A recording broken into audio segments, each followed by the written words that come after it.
Welcome to Eagle Eye. What a break from Manolo. Interviewing your favorite USA Eagles around the globe. Tony Lamb into the 22. Now, here's your host, Bill Baker.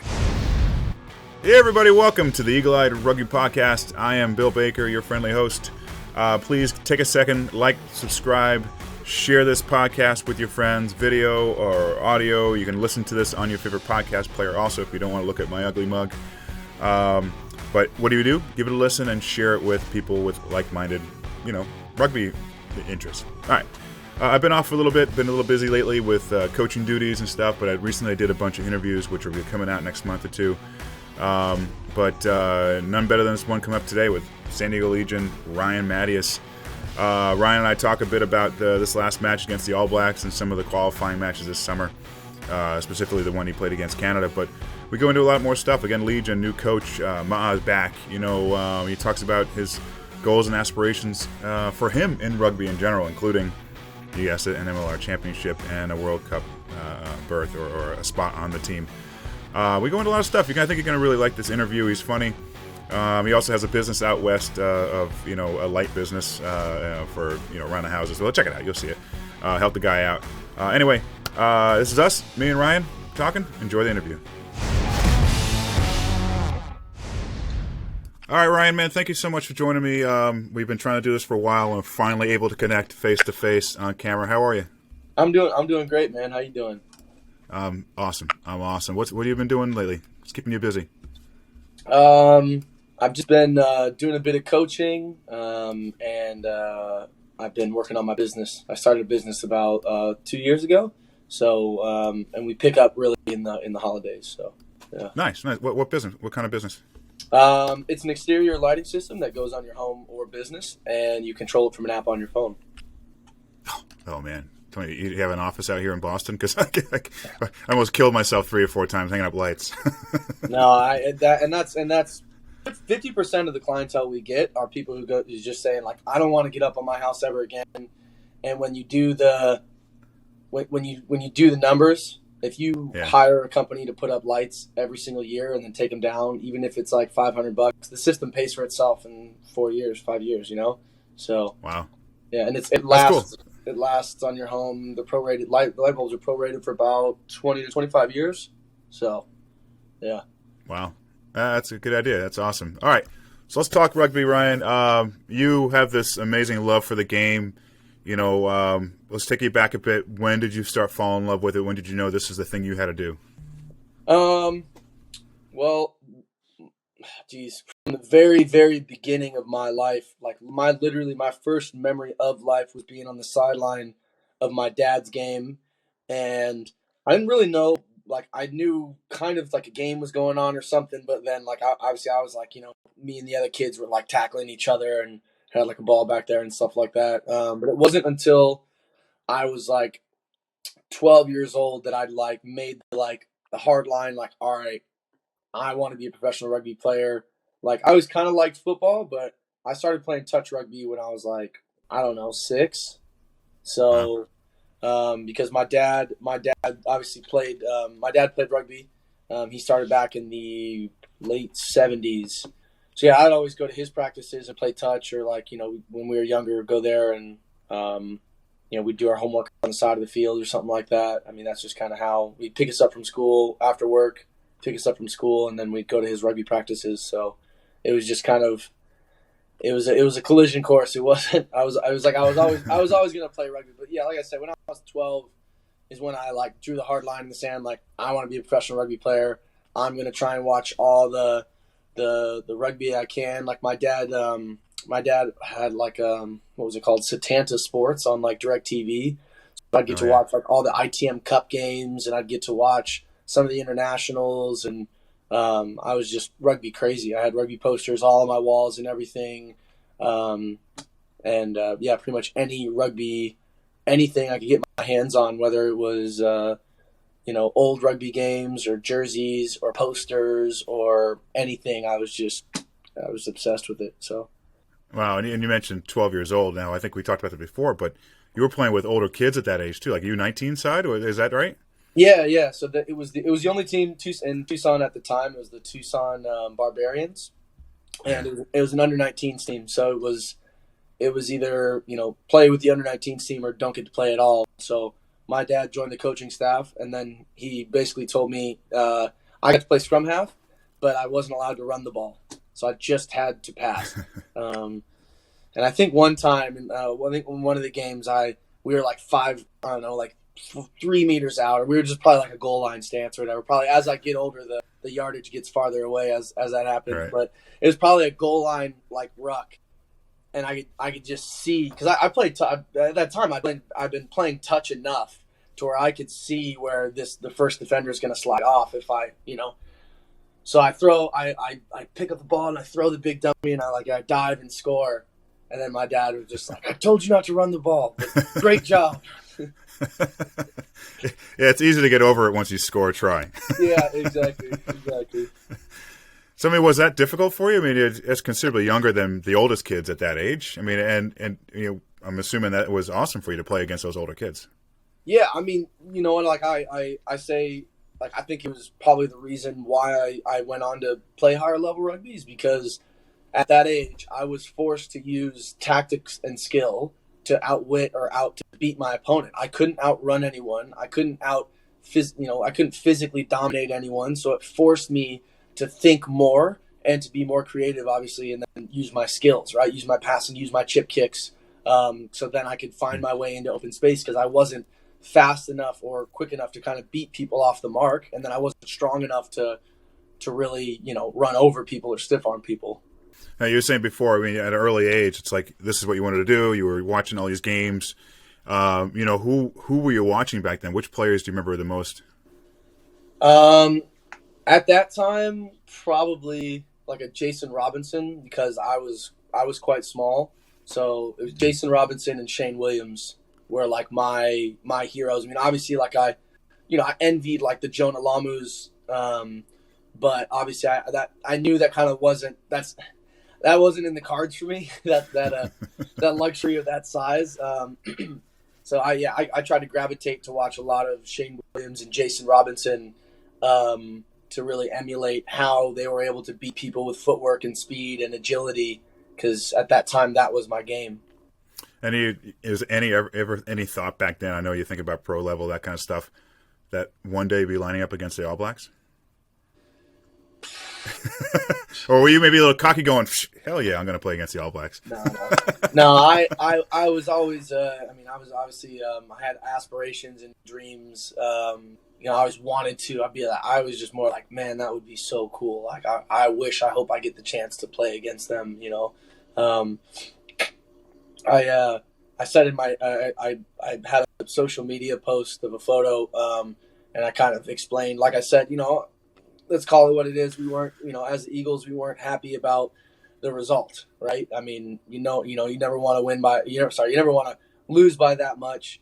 And, yes, scoring a try was a small consolation, but at the same time, it's like, again, obviously nobody wants to lose, right? Nobody wants to lose by that much. But at the same time, I wasn't going to allow that loss to completely take everything away from what that game meant and what that moment in my life meant, what it meant to me, right? Like, growing up, I had an Eagles jersey, pinned on my wall from when I was like 12 to when I was 18, and then I also, one of my parents' friends brought back a poster from New Zealand of the All Blacks doing the haka, and that was in my room again from when I was, 14 all the way to 18. So every single day, like seeing those things and, having those dreams and those goals and those aspirations and, the training and the sacrifices and, all the hard work that got put into it, when you're across the field and you get to see that, have that moment it's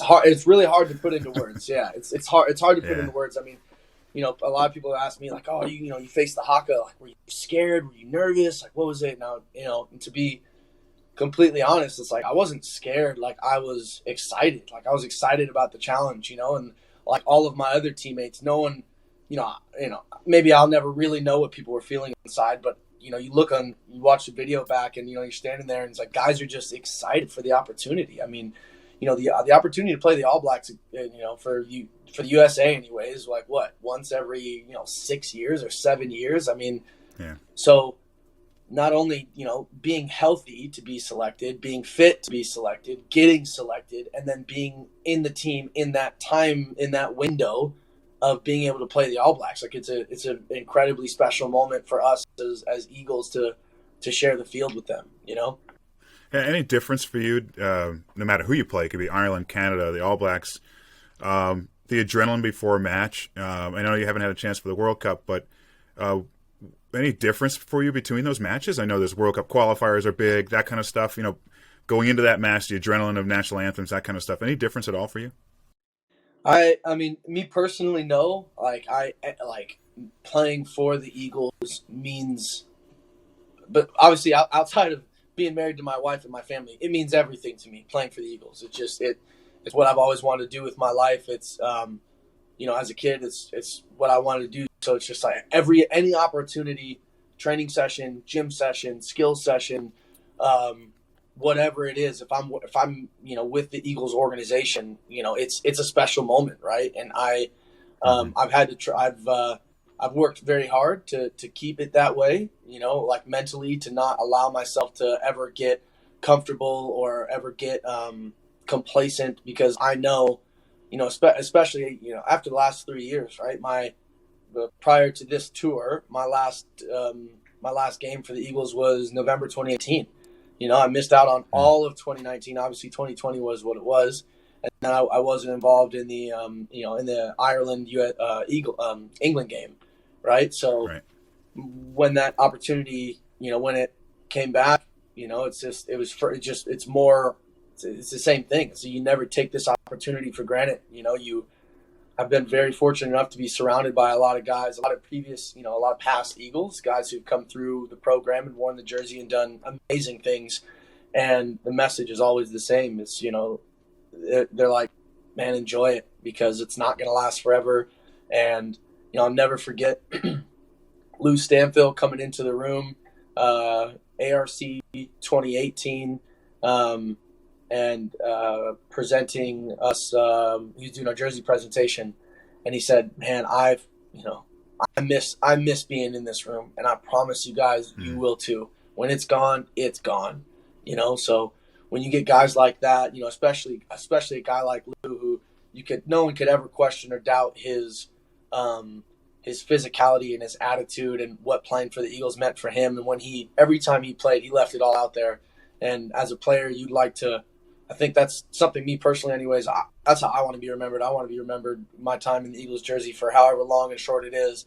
I don't want people to ever question, like, man, did he leave it all out there? Like, did he completely exert himself in the name of USA Rugby and, all of the, family and friends and people supporting the Eagles, right? Now, was there someone, I know listening to Lou is big. I mean, you respect everything he says. Was there someone that was there for you, maybe as a mentor, to help you transition into the international phase of rugby, the test quality rugby? Yeah. I was, like I said, I've been very fortunate enough to have been surrounded by a lot of, very intelligent, very wise, very smart rugby minds. Probably the most, I lived with his family, Salty Thompson. His guidance and tutelage from, what years was that? Pretty much 2008, even to now, he's always been there for me in my career and, helping me kind of navigate. I've never had an agent, but, and I know maybe for some guys, it's, maybe their agent is just the guy who negotiates the contract. Right. And I know for other people, an agent is someone who helps guide you along your career and helps you maybe think a little bit ahead, and also help get you out of some or help you into better situations and help you navigate whether dealings with coaches, dealings with other players, because it is important, right? So yeah, he's definitely always been there for me, and he was the one who recommended that I go down to New Zealand after I left the sevens program. looking at this summer, this year, I know you didn't get as many minutes as you wanted to, but you were involved in that match, the winning match against Canada for qualifiers. But looking back at this whole year so far, and I don't understand why we're not playing November, but that's another question. But are there positives we can take from this year? I mean, obviously we didn't get the wins we wanted. Obviously we have next year, or you have next year against Chile to move on for the World Cup. But are there positives, and what are they? I mean, the opportunity that we were able to field an all MLR team against the All Blacks, I think that was something extremely positive. Obviously, I know that the boys who were playing overseas, they were freaking dying to play in that game, as anyone would. But the fact that that's how the game fell, and that's how it worked out, that we were able to field an all MLR team against the All Blacks. I mean, it's only going to make us better. Obviously being away from COVID as well, having the 2 games, against England and Ireland, and then coming back and obviously playing Uruguay and playing Canada and playing the All Blacks. I mean, we got some very, very valuable test minutes. And I think, with especially the additions of Rob Hoadley and Stephen Brett, alongside with Gary and Sean, it's exciting, right? It's very exciting because, as when a coaching staff assembles, there's some dynamics that need to be kind of figured out, right? And how they work best together and how they run sessions, what they can add and what they can bring. I think that's a huge positive. Those 2 additions to the coaching staff is it's massive. Obviously, it'd be nice to have had more time together, and I think that's what we're going to see going forward. I mean, I've been fortunate enough to work with Rob for a number of years, and the guy's an out and out professional. I mean, he can never question that guy. If that guy wants us to win, I mean, he does his freaking homework. I mean, that guy's his films, his clips, his the way he runs sessions. I mean, so I think that's going to be a huge positive and takeaway that we're going to build from. Because you're always going to have those kind of first couple of tours. Obviously, Steve was new for this tour as well, so him as an attacking coach, guys getting used to what he wants to bring and how he wants to implement that. Now, the next time players come to camp, they know him, right? There's not that kind of getting to know each other. We're more comfortable with each other. And then obviously what he wants to do on attack, we're already kind of cued into it, right? So then we can jump a couple steps a lot quicker, in the short amount of time that we have to be together. And speaking of coaching staff, once the Uruguay matches were over, what message did they have, Gary and all of them have to the player pool about next year, 8 months until we get back together kind of thing? Was there a message he gave you guys? Yeah, it was just, obviously it wasn't, again, not the result that we wanted. We'd like to, have qualified first, but that, that didn't happen. So process, right? Process. What's the next step? The next step is getting ready for this July game. Again, obviously, everyone's disappointed, right? I mean, I think that's very evident and very clear. So there wasn't any sense to kind of harp on that. Let's just try and move forward. Let's try and figure out what we need to do. Obviously people are going to be held accountable, for their game and their, what effort and what decisions they made and stuff, just like any job, right? Or any match, win or lose, you're always going to be, they're always going to, look over your stats and look over, your involvements and say, okay, well, you could have done more here. Oh, this was great. Let's build on this. But yeah, it was more so geared towards let's look at July and, we have to deliver. Yeah. All right. Moving on to MLR. Obviously, we've already talked about last season, not the season that team wanted. I knew you wanted also through injuries, but new season coming up, finally playing at home, I'm assuming, all the time, and a new head coach. Danny Lee's joining the team. So any communication with him, what are the expectations with the new coaching staff and all that? Yeah, I mean, Scotty's going to stick around, so that's great to have some consistency there with the forwards. I think Danny's going to be bringing in someone else. I'm not 100% sure exactly who's going to kind of help out with the backs or if that's going to be Danny's role alongside with head coaching. But, my conversations with him have been really good. We're really excited about what we're going to build. Obviously, it's going to be a new team. It's going to be fresh. We've had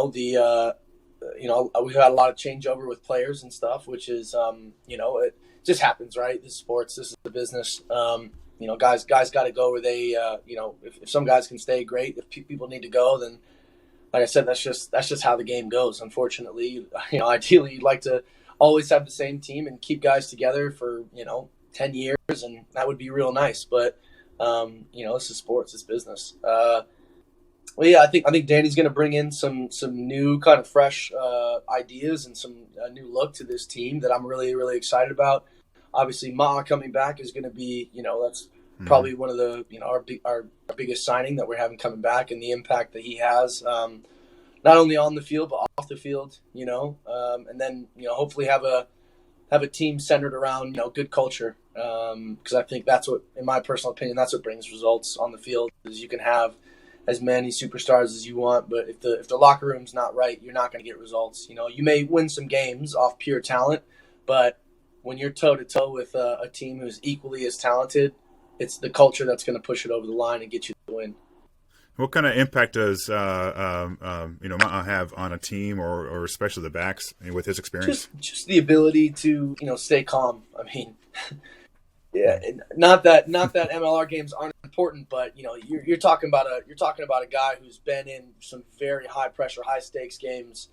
So he's been there before, right? He knows how to manage in that stressful environment. He knows what to say and what to do to be able to help the group navigate through that time. So just his calmness and stillness with his experiences, it's going to be paramount for us.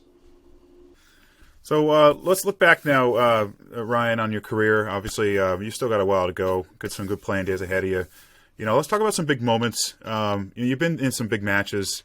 Looking at the one recently against the All Blacks, that type of stuff. Are there moments that really stand out for you that you could just, like, if I run into you and we're over a pint of beer, you're like, Bill, I got to tell you a story. This is the most amazing thing that's ever happened to me in rugby. Anything like that? What's really funny is actually before this call, I was talking to Mikey Teo called me. We were just catching up, and we were talking about this exact game. We were talking about Hong Kong 2014. I'm on the USA Sevens team, and I come on with 5 minutes left, and 5 minutes left, and we mount we score. I think they had 21 points at the time, or 24 points. 1, 2, 3. Yeah, they had 24 points, and we score 19 unanswered points from the 5 minute 30 second mark. Wow. So I come on not too long after. Madison Hughes makes a break up the side. He pops it off the deck to Brett. Brett catches it, steps a guy. As he steps a guy, another guy's tied from behind. He throws like just an over the shoulder, like kind of almost no look offload to me running on, and then I run and then score. I mean that try, obviously, selfishly, that was like, that moment was like, whoa, like that was scoring against like a tier 1 sevens nation. That was like really big. But then obviously what made it special is like that we then scored it. A couple minutes later, Brett scores a try, and then a couple minutes later, a minute or so later, Nick Edwards scores a try, and Madison hits the conversion, and now we're like one score away from winning this game. We go left, we go right. Guys are slipping out of tackles because it's kind of greasy. Guys are making these we have put together some like crazy runs, some really good hands. We're maintaining possession.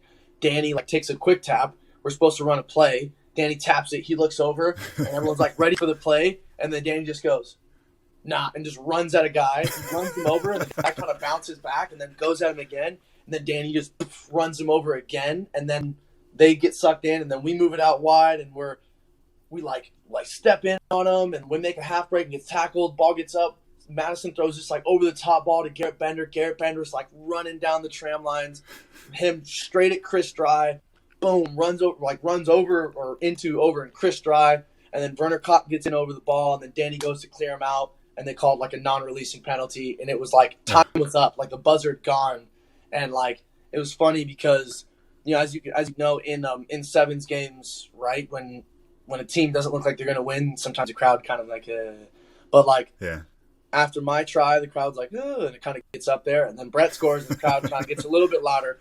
And then when Nick Edwards scores, it's pretty loud. And then when Madison hits the conversion, the crowd is like, okay, this is the game now. And the crowd just goes nuts. So then it was that kind of like you could feel the energy and the momentum obviously just kind of kept swinging for us, right? And then the crowd just kept matching that energy for us. And then we kind of were able to raise our level. And I mean, that moment was pretty was super. I mean, we did end up losing the game, but I think it was, for us, it was showing of what the future had for guys like, Madison and guys like Bender and guys like Danny, obviously, and Brett Thompson, of what the future of that team was going to look like back then. Because obviously, when Alex McAbee left and Matt Hawkins came in, Matt obviously wanted to bleed a lot of young guys and just give guys opportunities and game times. And it was that year we didn't get the results we wanted, and we were kind of bottom of the log. But it was the foundation to move forward, because then you look at that team. Obviously there were a few inclusions, in the coming into the 2014-2015 season, but then they started stacking on some serious wins, and all of a sudden they was it 2015 that they won the Marriott London Sevens? Was it 2015? I remember that one. Is it 15? I think it was.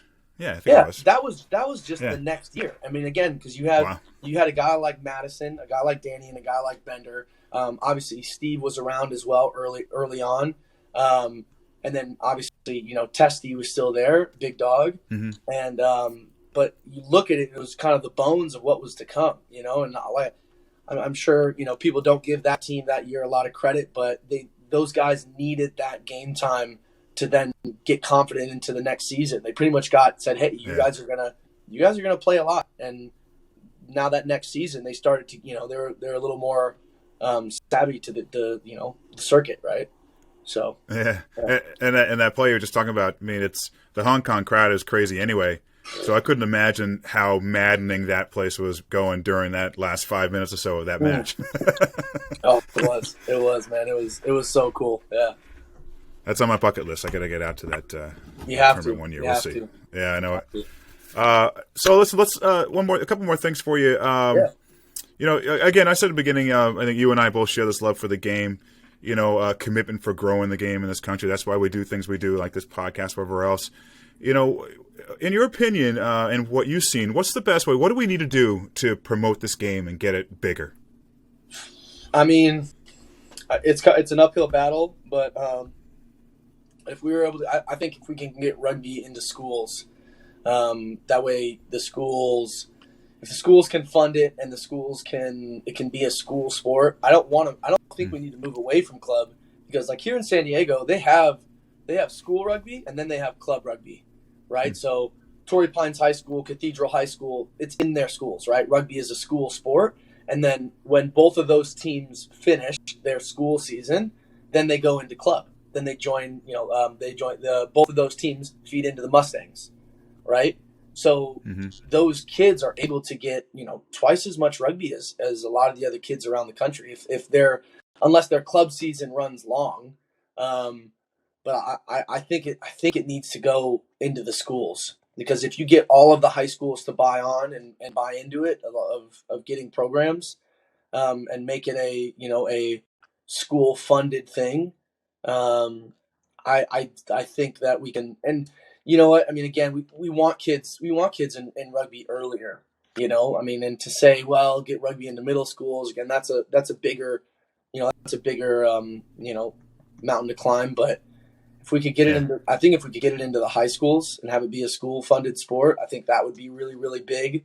I also would like to see more backing for touch rugby, because I think you look at predominant. I mean, again, you look at New Zealand. Obviously, I hate being that guy.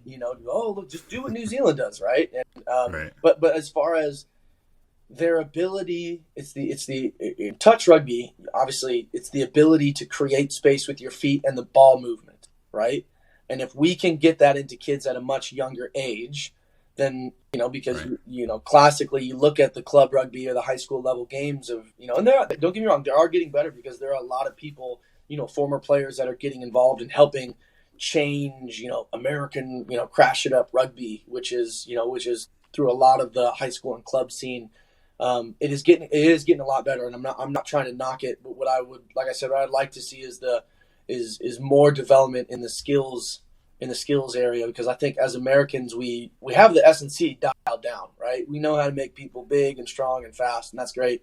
But when I'm coaching at high school levels, or when I'm coaching with Rhinos or ERA or high school Americans, Mm-hmm. or whoever it is, it's we have kids who are sophomores and juniors in high school who cannot accurately pass off both hands, and I think touch rugby would be a good supplementation, to their seasons. Again, at some point, even if it's a small season, if it's a 1 month season or a 2 month season as like a preseason, or obviously that is maybe that's the biggest thing, is working it into the whole sports calendar.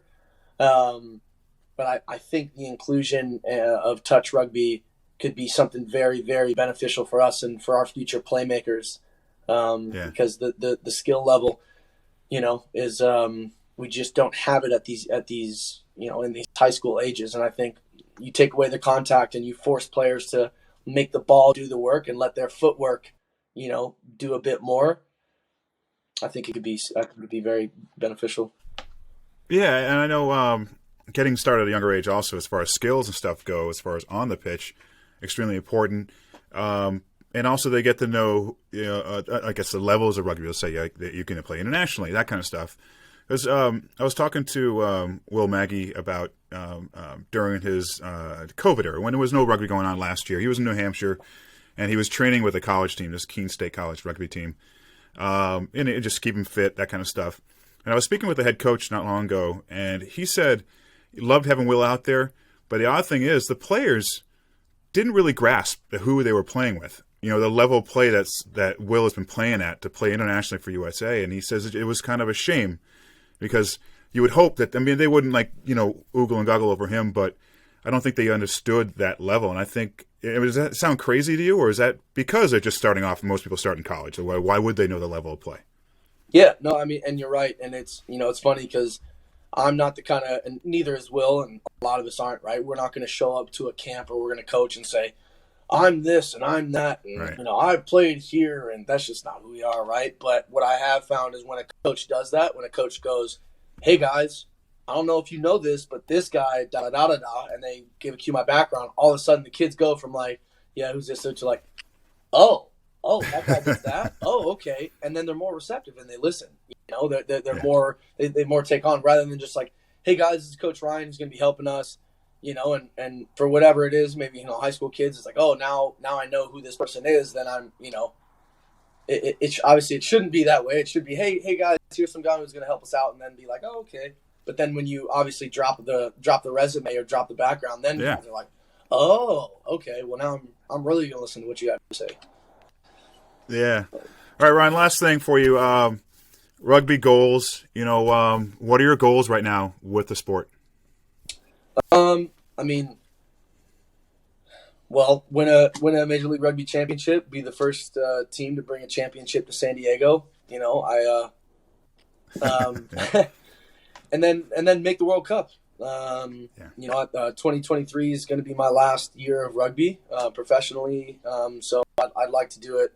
I'd like to. Everyone has the dream, the fairy tale ending, and however it ends up is however it ends up. But if I have my way to to say how it's going to go, then that's how I'd like it to go. So you have a heart out. You have a heart out of 2023. Is that that's you putting it on, or has someone told you, by the way, you're done at 2023? No, it's my own choice. Making the World Cup is is obviously a huge goal of mine. It'd be amazing. But in between that time is obviously trying to stay in an Eagles jersey, win an MLR championship, stay in the Eagles jersey, and then make the World Cup. I think that these it's to a point where, like, again, playing for a World Cup, is definitely it's what winning a championship and playing for World Cup. It's what's keeping me, that's what I want to do. That's what makes me wake up every morning early and keeps me in the gym and stuff, is I have those goals and aspirations. But unfortunately, financially, rugby isn't sustainable. And Right. If I'm looking to buy a house and start a family and stuff, I'm gonna have to take on a full-time job. So would I love to play until I'm 35, 36, and or until my body says no? Of course, I'd love to. But I'm, unless things change significantly financially in the next 2 years, it's just kind of the writing on the wall, unfortunately. And I've been fortunate enough to play professionally for 8 years, almost 9 now. And I play another 2 years and see how it goes. Well, I think you're in the right trajectory as far as World Cup goes. Stay healthy. All the things you need to do. You don't need to hear from me. But with that, good luck, Ryan. Good luck with the upcoming MLR season, and we'll hope to see you around soon. Thank you. Hey, again, as always, really appreciate you having me on here, giving me an opportunity to share my story and my journey. And if there's anything I can ever do to help you out, man, please let me know. I'm a huge fan, and thank you for what you're doing for American rugby and giving guys opportunities. So thank you. Thanks, Ryan. Appreciate it. Cheers.